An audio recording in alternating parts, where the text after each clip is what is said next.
Hello everyone, মোৰ নতুন এটা ভিডিঅ'লৈ পুনৰবাৰ স্বাগতম জনাইছো আৰু এতিয়া আছো মই কিচেনত। আজি হৈছে সানডে, গতিকে আজি জলদি কিচেনত আহি গৈছো কিয়নো যেতিয়া ভাত বনোৱা অলপ লেটকৈ আৰম্ভ কৰো তেতিয়া একদম বহুতেই বেছি লেট হৈ যায়।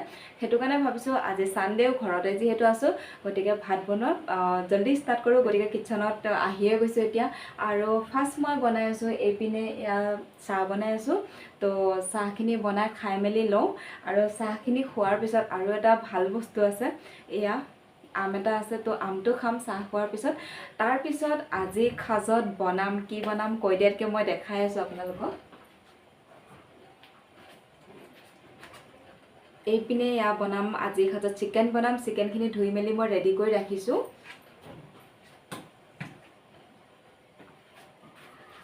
তো চিকেনখিনি ধুই মেলি ৰেডি কৰি ৰাখিছোঁ, কিন্তু এতিয়াও বহুত কিবাকিবি কৰিবলৈ বাকী আছে। আলু কাটিব বাকী আছে, আদা নহৰু পিচিবলৈ বাকী আছে, মছলা ঠিক কৰিব বাকী আছে। গতিকে বহুত কিবাকিবি কৰিব বাকী আছে। চবতকৈ ফাৰ্ষ্টত মই চাহখিনি খাই লওঁ, তাৰপিছত আমটো খাই লওঁ, তাৰপিছত লাহে লাহে কামবোৰ ষ্টাৰ্ট কৰি থাকিম। আৰু আজি মই মাংস কেনেকৈ বনাওঁ ৰেচিপিটো আপোনালোকৰ সৈতে শ্বেয়াৰ কৰিম, গতিকে সম্পূৰ্ণ ভিডিঅ'টো চাই থাকিব। আৰু মাংসৰ লগত হ'ব ৰুটি, যিহেতু বৰষুণ পৰি আছে, ঠাণ্ডা বতৰ, গতিকে ৰুটি আৰু মাংস বহুত ভাল লাগিব খাই পিনি।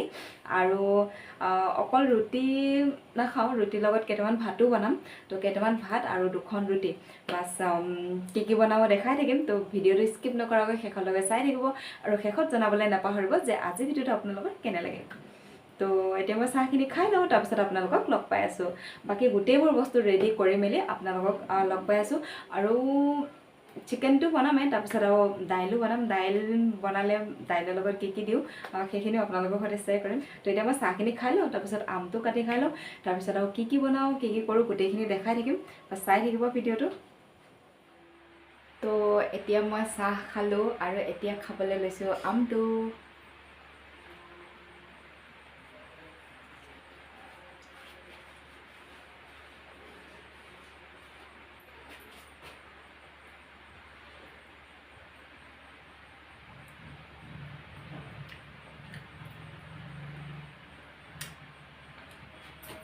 বহুত মিঠা আমটো, ভাল লাগিছে খাই পিনি।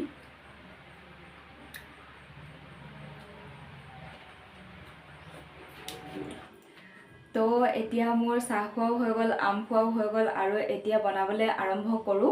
আৰু মই কাটি মেলি ৰেডিও কৰি ল'লোঁ। এইপিনে এয়া মইচা ঠাৰি আছে, মইচা ঠাৰি দিম মই দাইলৰ লগত বইল হ'বলৈ দিম। আৰু মইতো এনেও খালী দাইল নবনাওঁৱে, ছিংগুল দাইল নবনাওঁৱে, সদায় কিবা নহয় কিবা দিওঁৱে থাকিলে দাইল। আৰু দাইলৰ লগত দিম মইচা ঠাৰি আৰু কঁঠাল গুটি দিম। কঁঠাল গুটিখিনি এতিয়ালৈকে গুচোৱা হোৱা নাই, গতিকে কঁঠাল গুটি দিম আৰু মইচা ঠাৰি দাইলৰ লগত বইল হ'বলৈ দিম কুকাৰত। তাৰপিছত তেল মাৰি দিম। আৰু এইপিনে আলু কাটি ৰেডি কৰি ল'লোঁ, পিঁয়াজ 4টা সৰু সৰু আৰু কেঁচা জলকীয়া আছে। এই আলু পিঁয়াজ আৰু কেঁচা জলকীয়া মাংসৰ লগত দিম।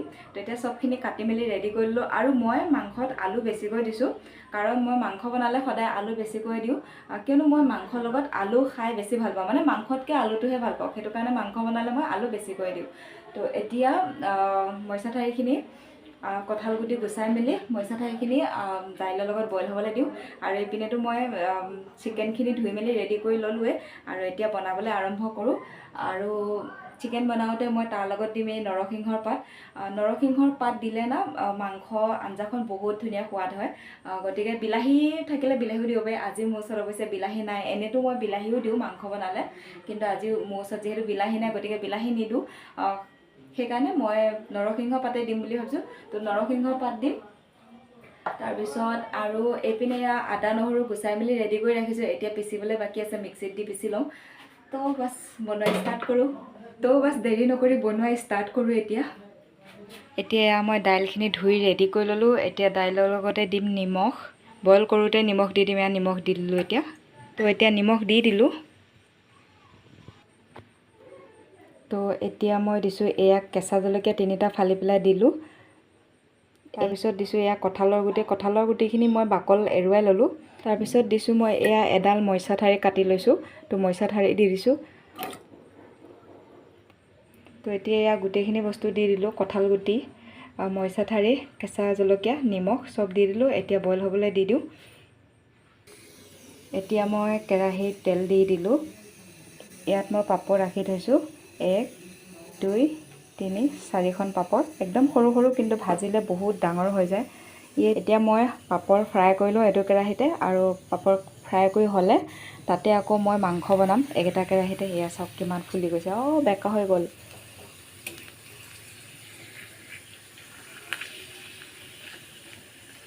চাওক ডাঙৰ হৈ গৈছে একদম পুৰা তো পাপৰকেইখন ফ্ৰাই কৰি লওঁ পাপৰ ফ্ৰাই কৰি হ'লে ইয়াতে আকৌ মই মাংস বনাম এইখিনি তেলতে তো এতিয়া পাপৰ ফ্ৰাই কৰা হৈ গ'ল এইখিনি তেলতে মই পিঁয়াজ আৰু কেঁচা জলকীয়া দিম মাংস বনোৱাৰ কাৰণে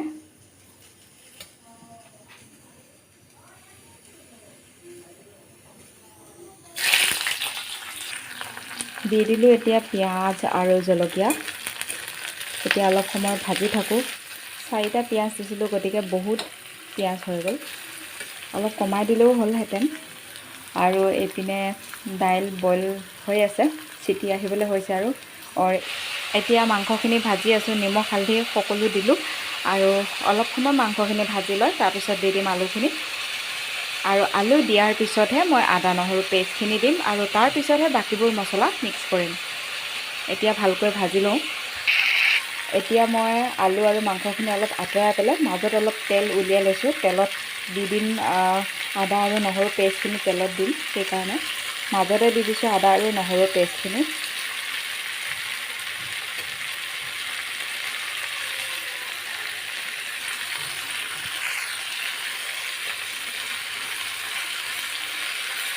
অকণমান সময়ৰ কাৰণে তেলতে এনেধৰণে আদা নহৰুখিনি ফ্ৰাই কৰি লৈছোঁ মাজতে আৰু তাৰপিছতহে গোটেইখিনি মিক্স কৰি দিম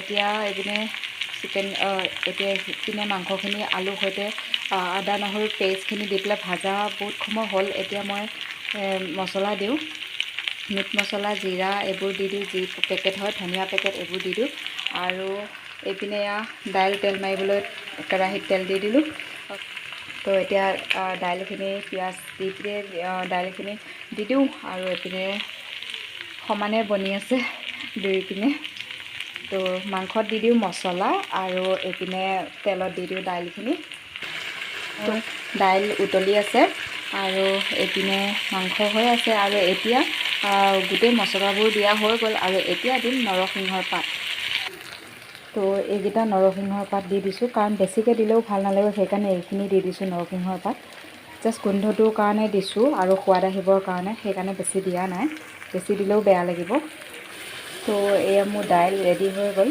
পুৰা গোটা দাইল ৰেডি হৈ গ'ল গেছটো অফ কৰি দিলোঁ এতিয়া এইপিনে দাইলো হৈ গ'ল আৰু এইপিনে মাংসও হৈ গ'ল এতিয়া ভাত তো এতিয়া এটা চাইডে ভাত বহাই দিওঁ আৰু আনটো চাইডে ৰুটি বনাওঁ এইপিনে এয়া মই ৰুটি বনাই আছোঁ গোটেইকেইটা ৰুটি বনাই লওঁ তাৰপিছত আপোনালোকক লগ পাই আছোঁ বাকী চব বস্তু হৈয়ে গ'ল শেষত ৰুটিখিনিহে বনাইছোঁ তো বাছ এতিয়া সকলো বনোৱা হৈ গ'ল আৰু এতিয়া টেষ্ট কৰি চাম